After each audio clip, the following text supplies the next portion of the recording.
Simeon, you're standing in South Basildon, East Thurrock. What motivated you to stand for general election? I've been a local boy for my whole life, pretty much. I've lived in Stamford as long as I can remember. I went to Gabriel Hall. I was born in Basildon Hospital, and I've just seen it get worse and worse for a lot of people. A lot of people get left behind. The school isn't being funded how I would like it to be, as is Basildon Hospital, and it's not good enough.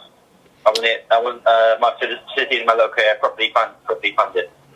So immediately you brought up two issues: health and education, which actually we mentioned. That I've seen in Hustings that these are the two areas as well that people are getting concerned about. Can you go a little bit further about Basildon Hospital and your concerns there? Well, the health service has seen a cut across the board, whereas the government has been giving more money than before. It's simply not enough. We have an aging population and a growing population, and more people are attending A&E than ever before. Their current plan is to merge to close South End A&E and put it into Basildon, which simply shouldn't happen. This A&E in Basildon is already overbooked, and really we need more financing for both, but they just don't want to give it. Okay. It also, as a public health thing, I really want to shut down the idea of the Lower Thames crossing at all. Where I live in particular is already the second most polluted area for air pollution in the country. It's not right that we should suffer even more poisonous air for the children to grow up in. So what can you? Some people say it needs another crossing, and there's statistical evidence, but you don't buy that. No, I don't. I think it's not for the population as a whole. I think it's purely for DP World. I think we should look. I think we should look at alternative places to put a crossing if there is need for one. There's a very good organisation on Twitter. I'm struggling to remember the name now, but they're looking to alternate areas for where the crossing could go, further away from civilians, so that the air pollution doesn't affect them too much. It's more around the countryside, so the carbon dioxide can be more absorbed and make it less of an issue. And how about education? You mentioned Gabriel Hall. There seems to be a number of challenges for funding, which seems to be a real political football in this general election, isn't there? Yes, indeed. I've recently had a meeting with the CEO of the schools trust for my area, that looks after Gabriel Hall and Hassenbrook and so on.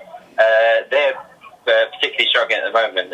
One thing they told me was that Hassenbrook is being funded by Gabriel Hall for the next 3 years because they don't want to add any more funding to health.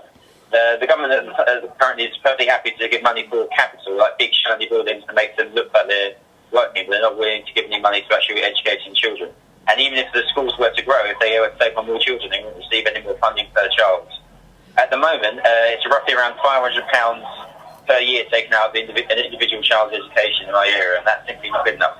We're one of the richest countries in the world. We should be educating our children properly. Okay, and I guess as a natural lead-on, as a Green candidate, there's a lot of planning developments and planning applications across your constituency. Do you celebrate those, or do you think a matter of concern?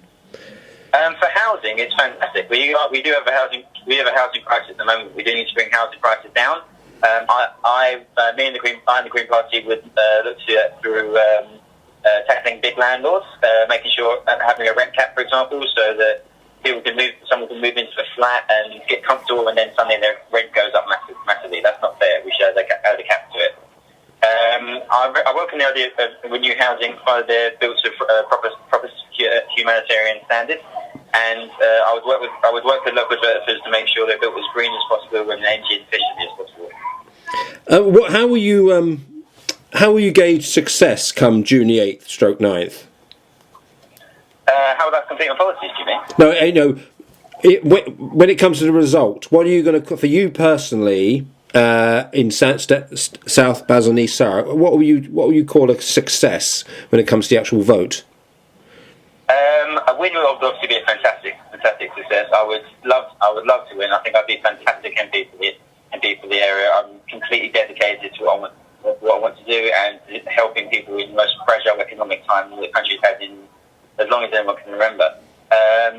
In terms of success, a good amazing, and I don't want to give an exact figure in terms of percentages at the moment. Okay. Have you been out and about? Have you been speaking to people? And if so, what are your experiences? At the moment, I'm still building around volunteers. We're a very, very small campaign. We're trying to build that in terms of numbers at the moment. The Green Party, as you know, is quite a small party, and the snap election has taken us by surprise.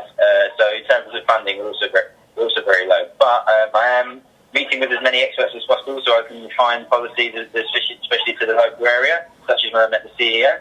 And I'm trying to go around on doorsteps.